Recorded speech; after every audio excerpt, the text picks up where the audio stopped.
무슨 주의. 어떤 느낌으로 처리해야 돼? 우리 얼마 전에 민주주의의 꽃 선거가 끝났잖아. 그럼 민주주의는 무슨 생각이야? 민주. 친구 이름인가? 민주? 아, 미주구나. 요새 미주인지 놀면 뭐하니 나오는 줄. 민주. 민주가 뭐니? 백성들이 주인인 그런 사상, 생각. 그럼 실존주의는 무슨 단어일까? 실존.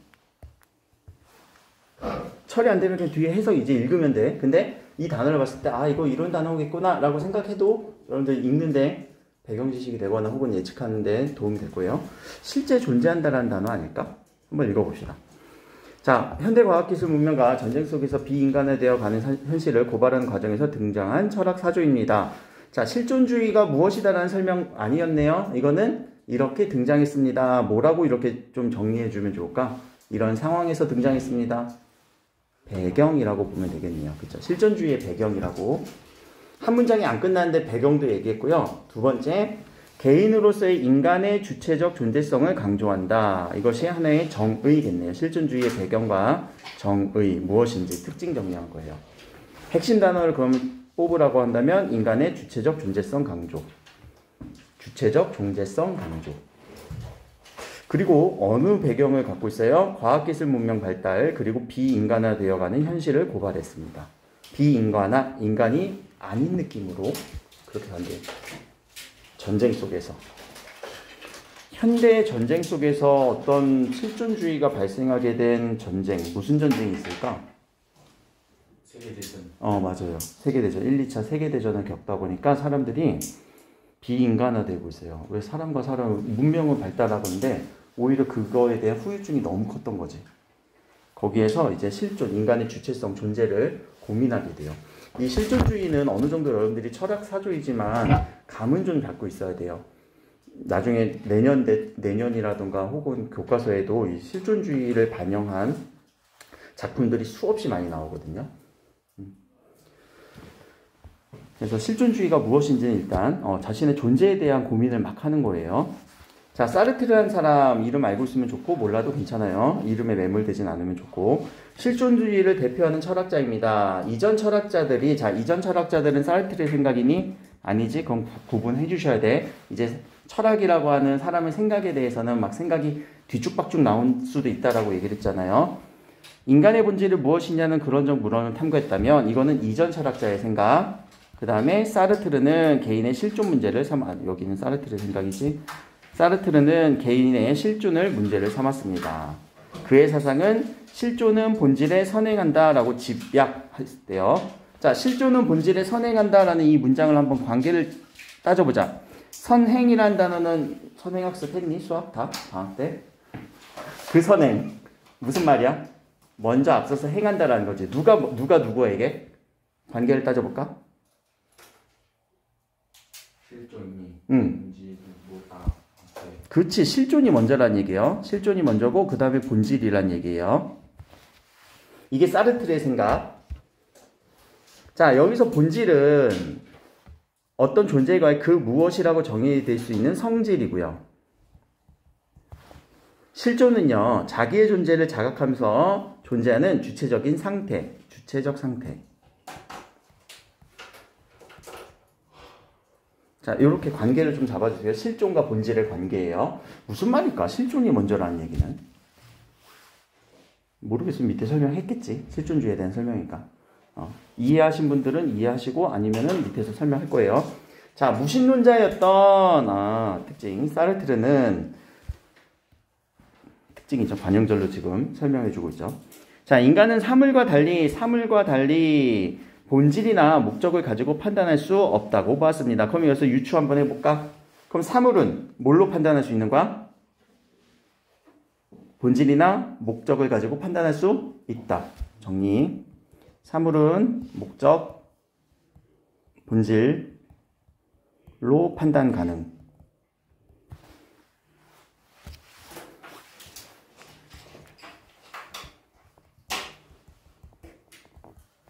사람은 안 된다고 했어요.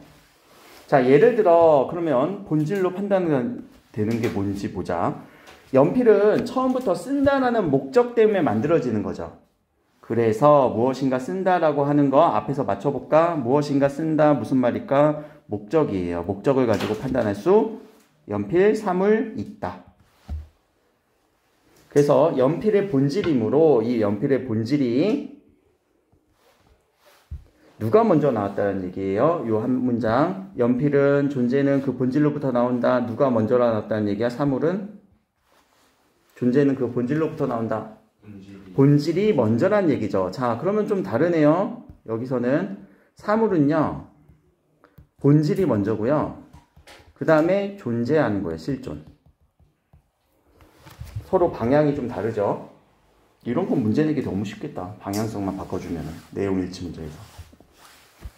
즉 사물은 본질이 존재에 선행하는 겁니다. 그래, 본질이 선행하는 거예요. 그쵸? 사람과 다르죠. 그러니까 우리가 목적성이 있으니까 다 도구를 만드는 거잖아. TV 왜 만들었어? 보기 위해서 만든 거잖아. 그쵸? 그러나, 자, 그러나는 끊어주시고 반대된다는 얘기겠죠. 뭐가 반대되는지 꼭 읽어주셔야 돼. 그냥 체크만 하고 넘어가는 거 아니야. 그러나, 그럼 앞부분은 사물에 대한 얘기, 뒷부분은 인간은 사물과 다르다라고 하면서 뭐가 다르다는 얘기예요? 존재가 본질을 선행한다라는 얘기지. 그쵸? 인간은 다르다. 실존이 먼저다라는 얘기야. 사물은 본질이 먼저인데. 목적이 먼저인데. 그쵸? 자, 사르트르는 인간이 신의 뜻에 따라 만들어진 존재라는 기존의 통념을 거부하면서, 자, 이거는 사르트르 생각 아니네요. 인간이 신의 뜻에 따라 만들어진 존재라는 기존의 통념을 거부하면서, 이거는 기존 사람들의 생각이겠지. 통념이라고 했으니까. 통념은 무슨 단어? 일반적인 생각들. 그쵸? 보편적인 생각들. 그럼 사르트르는 뭐라고 생각했어요? 인간은 우연히 이 세계에 던져진 채 스스로를 만들어가는 존재라고 얘기를 했습니다. 자, 우연히 이 세계에 던져졌습니다. 까지 끊어서 이거는 뭐라고 대응시킬 수 있을까? 앞에서 나온 거 뭐가 먼저라고? 인간은 실존이 먼저라고요. 실제 존재하는 게 먼저예요. 자, 스스로를 만들어가는 존재입니다. 본질을 찾아가는 거예요. 자, 여러분들 왜 태어났니? 라고 물어보면은 난 뭘 하기 위해서 태어났을까? 그런 목적성 지금 있어? 아직은, 물론 이제 미안해 없다라고 해서 있겠지, 있을 수도 있지. 근데 그게 태어났을 때부터 막 가졌니? 응애 태어났을 때부터? 아니지. 여러분들이 이제 성장해 나가면서 나 뭐 되고 싶어 라고 하는 본질을 찾아가고 있죠. 자, 실존주의가 어떤 건지 이해됐어요? 여러분들은 태어난 게 먼저예요. 그쵸? 뭐 부모님 사이에서 태어난 게 먼저지. 여러분들이 왜 태어난지 그 목적. 아까 기존의 사람들은 본질이 무엇이냐 근원적 물음을 탐구했대. 인간은 왜 사는가? 인간은 무엇인가? 인간은 어떻게 살아야 되는가? 이런 고민을 했다면 사르트르는 생각이 달라. 인간은 그냥 일단 태어났어. 근데 그거에 대한 본질은 이제 찾아가기 마련이란 말이에요. 그러니까 여러분들의 본질, 여러분들의 성질, 특징들은 이제 계속 찾아가고 있는 단계잖아요. 실존주의가 강조하는 건 그거예요. 일단 태어난 존재야. 그러니까 그거에 대해서는 너무 고민하지 말고 앞으로가 문제예요. 앞으로를 잘하면 돼요. 요 얘기 하면서 조금 더 얘기하면 78페이지야? 78페이지. 그리고 실존주의 철학은요, 제가 되게 좋아하는 철학이기도 해요. 내가 평소에 하는 말들도 막 과거에 연연하지 말고 과거에 집착하지 말고 이런 얘기 내가 평소에 하지 않니? 실수는 실수고 잘못한 건 잘못한 거니까 다음부터 잘하면 되지. 이 생각이 뒤에 좀 나오거든요. 그래서 평소에 이제 내 생각이 이런 부분이랑 좀 닿아 있어서 강조하는 거고요. 자, 사르트르는 이 세계의 모든 존재를 의식의 유무로 의식이 없는 사물 존재와 의식이 있는 인간 존재로 구분하였습니다. 끊고 앞부분이랑 내용이 이어지는 느낌이니 좀 분리되는 느낌이니 문단에서 넘어왔는데 여러분들이 느끼기에 물론 실존주의를 설명하는 거는 똑같은 느낌이지만 앞에서는 본질과 실존이라고 하는 이 단어에 대해서 설명했다면 뒤에는 아니지 좀 끊기는 느낌 아니니?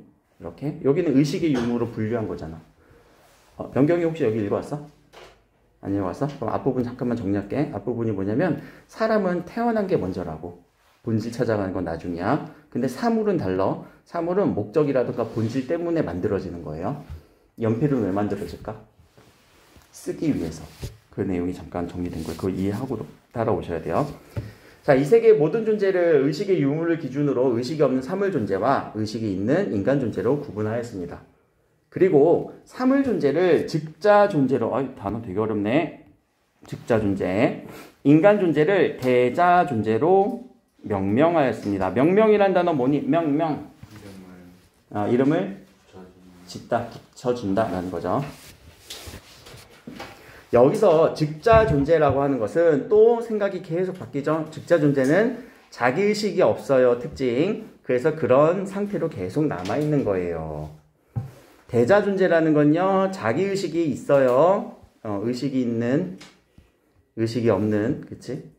따라서 자기를 대상화하여 스스로를 바라볼 수도 있다. 그리고 매 순간 선택을 통해서 자신을 만들어갈 수도 있습니다. 특징 두 가지 나왔네요. 누구의 특징? 대자 존재의 특징. 첫 번째 특징은 자기를 대상화할 수 있대요. 자기를 대상화했다는 표현이 뭘까? 내가 나를 이렇게 대상화시켜서 보는 거. 문학에서 이런 구도 무슨 구도라고 하니? 내가 나를 이렇게 보는 구도. 문학에서 좋아하잖아. 성찰. 자신을 성찰하는 구도. 이런 말이 기억나면은 내용이 조금 더 쉽게 요약할 수 있는 거죠. 그러니까 항상 이 내용들을 읽으면서 여기에 적합한 말로 묶어줄 생각 하시면 좋아요. 자유로운 선택을 통해서 자신을 만들어갈 수도 있습니다. 두 번째 특징이죠. 자유로운 선택을 통해서 자신을 만들어갑니다. 앞에서 얘기했네요. 만들어가는 존재라고요. 그쵸? 이렇게 내용이 한 번 더 언급이 된 거예요.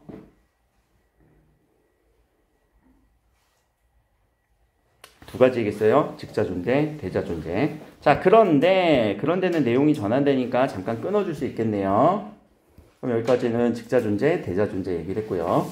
모든 것이 인간의 선택으로 결정이 된다면 그 선택에 대한 뭐도 있어요? 책임도 있기 때문에 사르트르는 책임감이라는 부담 때문에 번민하고요. 자, 번민 무슨 단어야? 번민. 번잡하게 고민하는 거, 생각이 많은 거. 후회하는 거. 밤에 이불킥하고 막 이러면서. 그 번민이 원은 자유로부터 도피하고 싶은 욕망이 생길 수도 있다고 보았습니다. 갑자기 이제 이런 문제 상황이 있어. 너무 이제 선택을 하다 보니까 책임도 따라.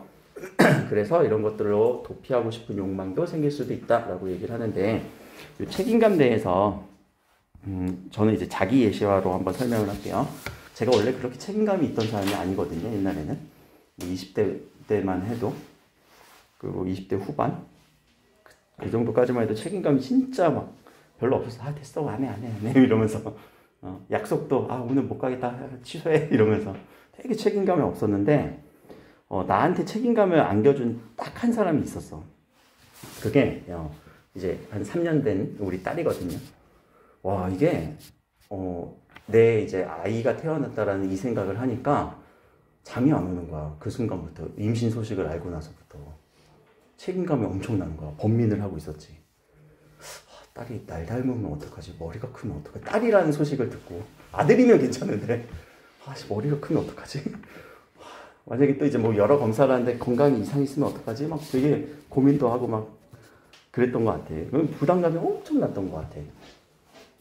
그래서부터 자유로부터 도피하고 싶었냐? 아직은 아니었어. 그런 생각까지는 아니었어. 라고. 자, 나의 경험을 통해서 이 지문을 읽으려고 하잖아요. 여러분들도 그런 경험들 분명히 있을 거란 말이야. 그치? 그러니까 그렇게 자기 예시화를 통해서 한번 읽어주려고 해봐. 여기는 예시가 안 드러났잖아. 그치? 예시가 없는 글에서는 자기 예시화를 통해서 한번 적극적으로 읽어주려고 노력을 해봐요. 그래야 이런 철학 지문들이 좀 이해가 돼요. 과학기술에서 막 자기 예시화는 내가 강조하진 않거든요. 철학 지문에서는 생각을 읽어주는 거니까 그 생각을 구체적으로 여러분들이 한번 이해를 하는 그 과정이 필요해요. 알겠죠? 그래서 그 책임감에 꿈도 요새 막 악몽도 꾸고 그래요. 자, 또한 플러스죠. 사르트르는 인간의 자유로운 선택이 타자와 연관된다고 여겼습니다. 특징이네. 자유로운 선택을 하지만 그 선택은 타자와 또 연관된대요. 선택을 하지만 그건 또 타자와 연관된대요. 왜? 내가 주체적 의식을 지니고 살아가듯이 타자도 주체적 의식을 지니고 있는 거예요. 그럼 타자도 무슨 존재? 앞에서 나오는 나, 대자 존재. 근데 타인도 대자 존재라는 단어겠지. 나, 타인. 자, 그런 주체적 의식을 지니고 있어서 내가 아무리 주체성을 지닌 존재라 하더라도 나를 바라보는 다른 사람을 나를 즉자 존재처럼 객체화하여 파악할 수 있대요. 타인이 나를 마치 무엇처럼?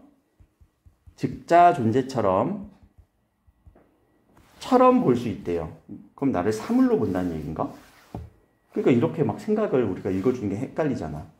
그래? 사물로 본다고? 그래서 사르트르는 타인의 시선으로 규정되는 인간의 모습을 뭐라고? 즉자 존재라고 하지 않고 대타 존재라고 얘기를 했네요. 자, 서로의 관계를 이해했죠. 사물로 볼 수는 없으니까 대타 존재라고 얘기를 했어요. 타인의 시선으로부터 규정되는 인간의 모습. 그럼 여러분들의 시선에서 규정되는 저는 어떤 모습이에요? 그럼 국어 선생님이지? 그치? 근데 나는 대자 존재로서 나는 뭐라고 의식하니? 나는 새아 아빠. 그 정도로 나 스스로 존재하는 거랑 여러분들이 날 규정하는 거랑 서로 다르잖아. 자, 예를 들었으니까 거기에 맞춰서 우리가 생각을 해봅시다. 길을 걷다. 그 사람 어떤 막 친구의 표정이 떠올랐어요. 그러다 타자는 저 사람 참 실없는 사람이군 이라고 누가 나한테 명명한다고요? 타자가. 타인이 나한테 실없네.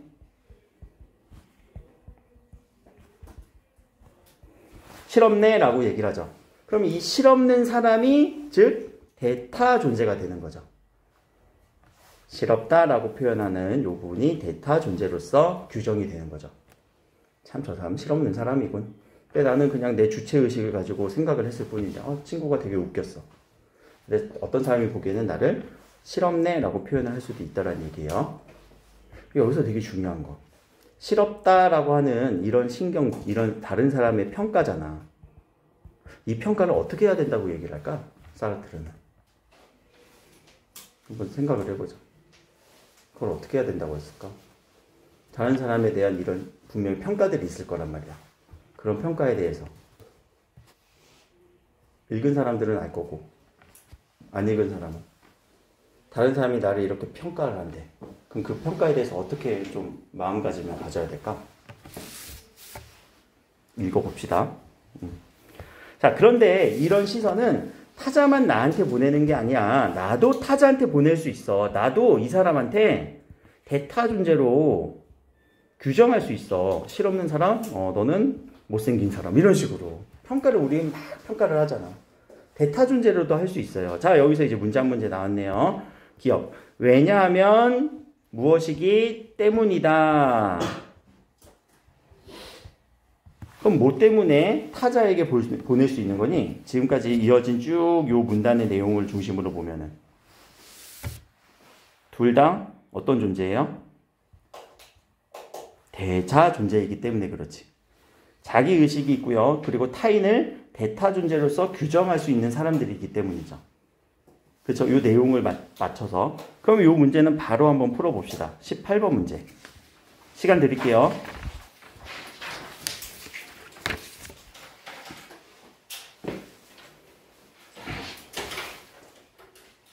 대자 존재로서 타인을 대타 존재로 만들 수가 있는 거예요. 근데 그런 단어들이 직접적으로 나오진 않았고 그 내용을 해석해 버리면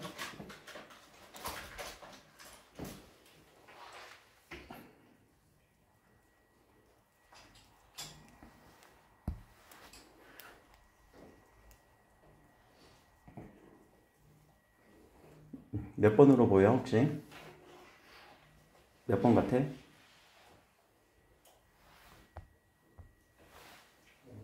5번? 3번이라고 생각하시는 분. 3번 답 많이 나오던데. 답은 5번이에요. 왜? 서로가 서로를 대상으로 객체화해서 대타 존재로 만들 수가 있는 거잖아. 서로가 주체성을 지닌 존재이긴 해. 대자 존재이긴 하지만 그걸로 파악하진 않지. 너의 대자 존재를 우리 인정하지 않고 상대방을 대타 존재로 만드는 게 서로가 서로를 규정한다라는 내용이지. 그러니까 이 기억에 들어갈 말로 우리가 찾아줄 때는요. 그냥 선택지, 이 생각 없이 선택지를 그냥 보게 되면은 막 헷갈리는 부분들이 있어요. 그러니까 이것에 대한 이유를 우리가 찾는 문제는 항상 먼저 스스로 답을 먼저 내려보시고 그 답에 대한 내용을 찾으러 가시는 게 조금 더 수월한 패턴으로 보실 수 있어요. 자, 그래서 사르트르는 나와 타자가 맺는 관계는 공존이 아니라 뭐라고 봤어요? 갈등, 투쟁, 타자는 지옥이다. 다른 사람은 지옥이라고까지도 표현을 했대요. 그러니까 타인에 대해서는 상당히 배척하고 그리고 안 좋은 시선을 보내고 있네요. 왜? 타인이 나를 평가해버리잖아. 그렇죠? 그러나는 앞과 뒤가 서로 달라질 거예요. 그러면 어떤 식으로 어느 부분이 달라지는지 찾아주라고 했어. 이렇게 자신이 타자의 시선이 노출되더라도 타자는 지옥이더라도 타자는 안 좋더라도 자신의 행위는 계속해야 돼. 그거에 굴하지 말고. 다른 사람이 여러분들을 평가하더라도 여러분들이 옳다라고 생각하는 일들은 계속해야 된다는 얘기예요. 아까 얘기했지? 그 평가를 어떻게 할 거야? 극복해야 된다는 얘기예요. 자신의 선택에 따라 행동하면 그것을 타자가 받아들이도록 함으로써 자, 의로서 이유죠. 원인, 이유. 의로서는 또 달라요. 이거는 자격, 신분 이것 때문에 뭐 아들로서 효도를 다해야 된다. 그렇죠? 자, 타자를 자신의 선택에 속에 끌어들일 수도 있는 것입니다. 내가 계속 이렇게 하다 보면은 타자도 인정을 해준다는 얘기겠죠. 그러니까 인간은 참된 자아를 찾기 위해 타자의 시선을 어떻게 하라고요? 두려워하면 안 돼요. 피하면 안 돼요. 그거를 극복하고요. 계속 자신의 행위를 선택하며 살아가야 됩니다. 라는 거예요. 그러니까 과거에 어떤 뭐 잘못하고 실수하고 이런 것들이 있으면요. 그거 뭐하러 고민했네. 실수 안 한 사람이 어디 있어 세상에. 그치? 그러니까 다른 사람에 대한 잘못을 비난할 게 아니라 앞으로 잘하면 돼요. 앞으로 여러분들 올해 성적 잘 나오면 되지 뭐. 1학년 때 그것이 뭐 발목 잡을 게 뭐 있어. 앞으로 잘하면 돼요. 자, 사르트르는 실존주의는 개인의 사회적 간섭에 의해 제약을 받는다는 사실을 간과했습니다. 간과라는 단어 무슨 표현이니? 무시했습니다. 또는 집중해서 보지 않았다는 거야. 지나가면서 본다라는 표현이거든요. 그러니까 지나가면서 쓱 보니까 제대로 봐? 아니야. 그리고 나와 타자가 맺어지는 인간관계를 비관적으로 설정했다. 여기는 비판하고 있네요. 그쵸? 누구에 대한 비판? 사르트르에 대한 비판.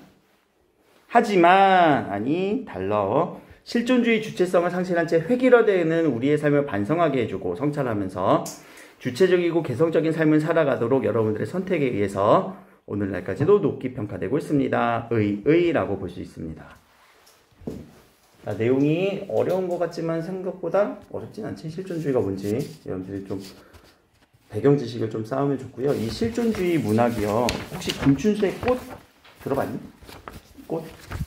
그 사람이 나의 이름을 불러주기 전까지는 내 나의 이름을 불러주니까 꽃이 되었다. 나는 그에게 꽃이 되고 싶다. 우린 모두 꽃이 되고 싶다. 의미 있는 존재가 되고 싶다. 이런 게 다 실존주의 사상을 반영한 문학 작품이기도 해요. 그런 거 같지? 의미 있는 존재. 서로가 서로에게 의미 있는 존재. 실존하는 존재.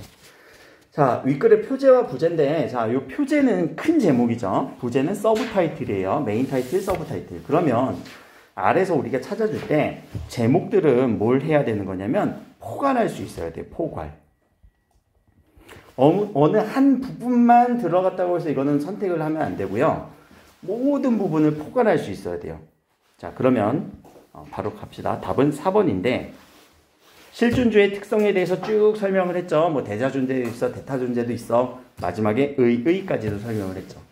그렇게 포괄할 수 있어야 돼요. 그리고 사물과 나의 타자에 대한 이해를 중심으로 설명을 했는데 자, 실존주의 장단점이라고 하면은 어느 부분만 얘기했니? 마지막 문단만 좀 적용이 되겠지. 비판과 의의니까. 그러니까 마지막 부분이니까 얘는 답이 되면 안 되고. 실존주의 발생 배경 분명히 나왔지만 어디에만 나왔어? 1문단 한 줄 정도밖에 안 나왔지. 그러니까 얘도 다 포괄할 수는 없죠. 변천 과정은 나오지도 않았고. 실존주의 주요 개념 나왔네요. 어디에? 직자존재, 대타존재 이런 식으로. 그리고 뭐 실존은 본질에 선행한다 뭐 이런 식으로. 한 개도 나왔어요. 마지막 부분. 이거는 포괄되네. 그런데 5번. 자유와 책임의 관계를 중심으로 다 설명하지는 않았어요. 그렇죠? 그래서 답은 4번으로 보셔야 돼요. 자유와 책임, 실존과 본질 얘기할 때는 이런 얘기 별로 적용이 안 됐잖아. 자, 밑에 사르트르의 견해로 적절하지 않은 건데 내용 일치 문제니까 한번 읽어봅시다. 읽어보시고 답 찾아보세요. 이런 문제들 학교에서 좋아하는 패턴이에요.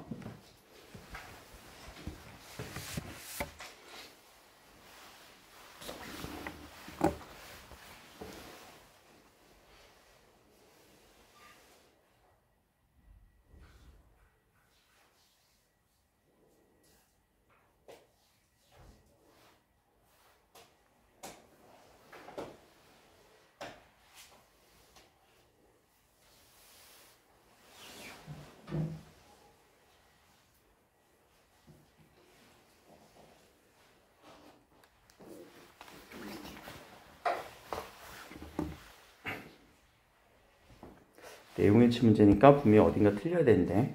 자, 답 찾으신 분 혹시? 몇 번인 것 같아?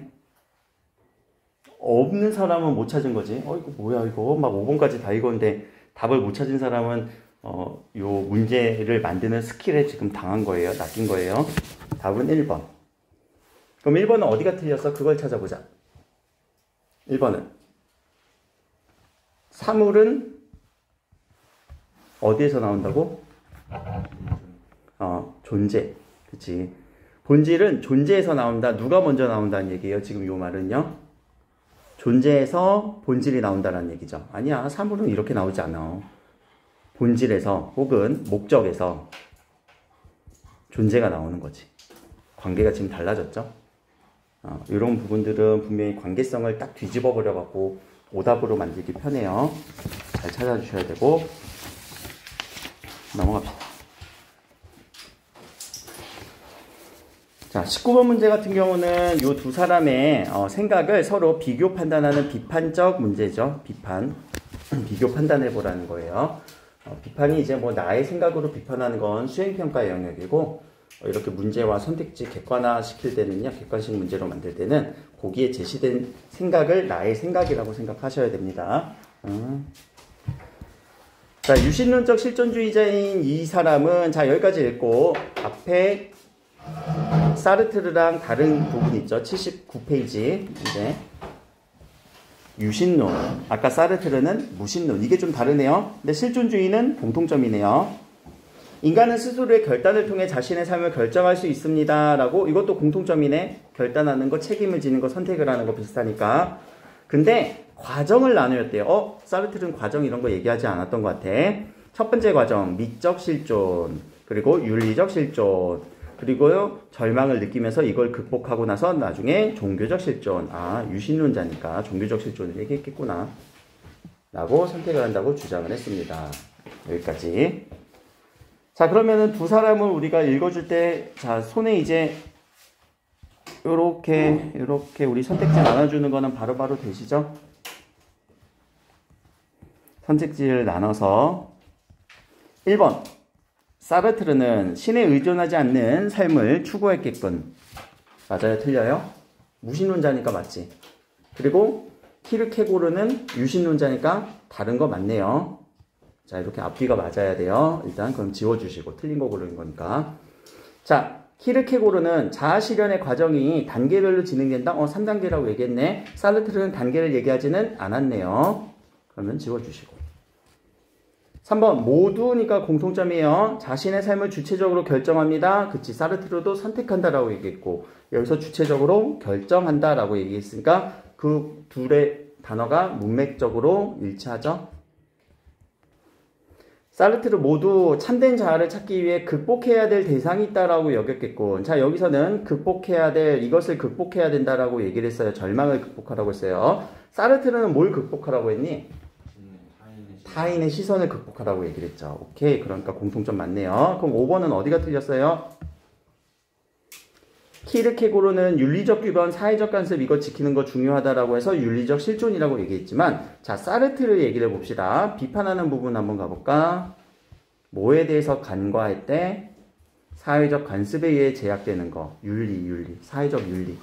이거에 대해서 간과했습니다. 사르트르는 여기 해당 사항은 없겠네요. 여기가 틀렸어. 그래서 답은 5번. 이렇게.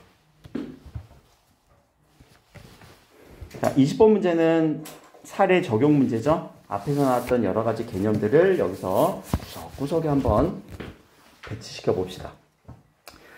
자, 저는 늘 의사라고 대답을 했는데요. 제가 의사가 되고 싶은지 의문이 들었어요. 자신을 대상화시켜서 지금 성찰하고 있는 상황이네. 왜 그렇게 생각을 했어? 하니까 의사라는 꿈은 그거는 부모님이 나에게, 학생에게 너는 의사가 돼야 돼 라고 얘기를 한 거래요. 그럼 이 의사라고 하는, 학생은 의사가 돼야 돼 라고 얘기했던 요거는 무슨 존재가 될까? 이 의사라고 하는 요 개념은 타인이 나에게 명명한 거, 규정한 거, 대타 존재로서의 의사겠죠. 그렇구나. 처음부터 해야 될 일이 정해진 사람은 없어. 처음부터 실존이 먼저예요. 그리고 네가 선택해서 고민한 것이 맞지 않을까? 네가 선택하라는 얘기고, 부모님께서 반대하시면요, 자, 부모님의 시선, 타인의 시선을 생각을 하고 있는 거죠. 이것을 극복해야 돼. 그리고 내가 하고 싶은 일을 인정해 주실 거라고 했으니까 타인을 자신의 선택에 끌어들인다 라는 이런 내용들도 있었을 거예요. 자, 그렇게 읽어주시고 밑에 이제 보기를 보면은 답은 몇 번일까?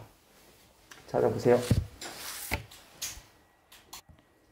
일단 부모님도 대자 존재일 거고, 학생도 대자 존재일 거고, 그치?